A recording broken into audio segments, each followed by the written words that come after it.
भारतीय नौसेना के विस्फोटक आयुध रोधी दल ने अरब सागर में ड्रोन हमले का सामना करने वाले व्यापारिक जहाज एमवी केम प्लूटो के 25 दिसंबर को मुंबई पहुंचने पर उसका विस्तृत निरीक्षण किया है।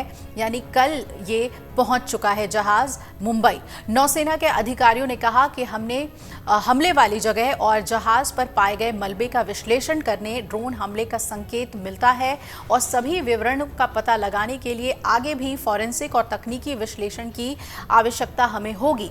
शनिवार को पोरबंदर से लगभग 217 समुद्री मील की दूरी पर 21 भारतीय चालक दल के सदस्यों वाले एक वाणिज्यिक जहाज पर एक ड्रोन हमला होता है, जिसके बाद भारतीय नौसेना और भारतीय तटरक्षक बल के जहाज को सहायता देने के लिए कई पोत तैनात किए गए।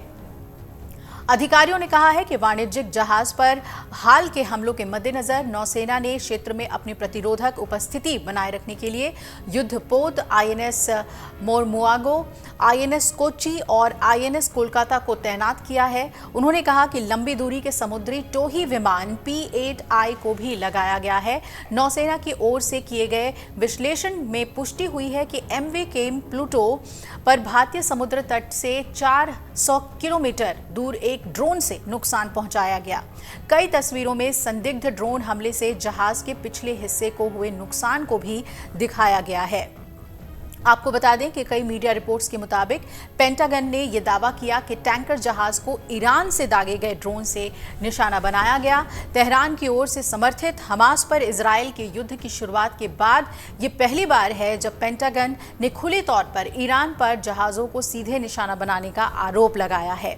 यह हमला इजरायल हमास युद्ध की शुरुआत के बाद से एक महत्वपूर्ण लाल सागर शिपिंग लेन पर यमन के ईरान समर्थित हुती विद्रोहियों की ओर से नए ड्रोन और मिसाइल हमलों की झड़ी के बीच हुआ। इसमें समूह ने गाजा के साथ एकजुटता से काम करने का दावा किया है। मर्चेंट शिप कथित तौर पर सऊदी अरब के अल जुबैल बंदरगाह से न्यू मंगलुरु बंदरगाह पर कच्चा तेल ले रहा था। एमवी केम प्लूटो को मुंबई में इसके कंपनी प्रभारी की ओर से आगे के संचालन के लिए मंजूरी दे दी गई है।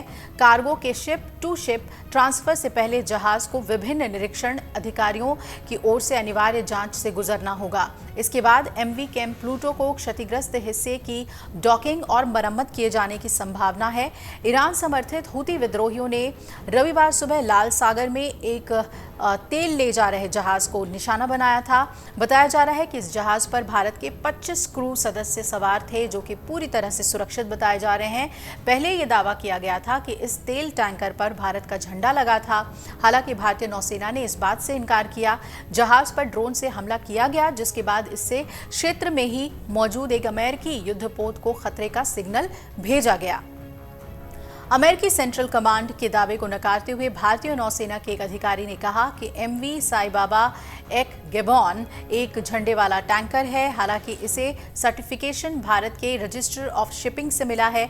दुनिया भर के पोत अलग अलग देशों से रजिस्ट्रेशन सर्टिफिकेट हासिल कर सकते हैं। आपको बता दें कि इसे देखते हुए नौसेना भी लगातार सतर्कता बरत रही है। अगर आप ये वीडियो YouTube पर देख रहे हैं तो हमारे चैनल को सब्सक्राइब करें और बेल आइकन को दबाना ना भूलें। अगर आप Facebook पर ये वीडियो देख रहे हैं तो हमारे पेज को लाइक करें।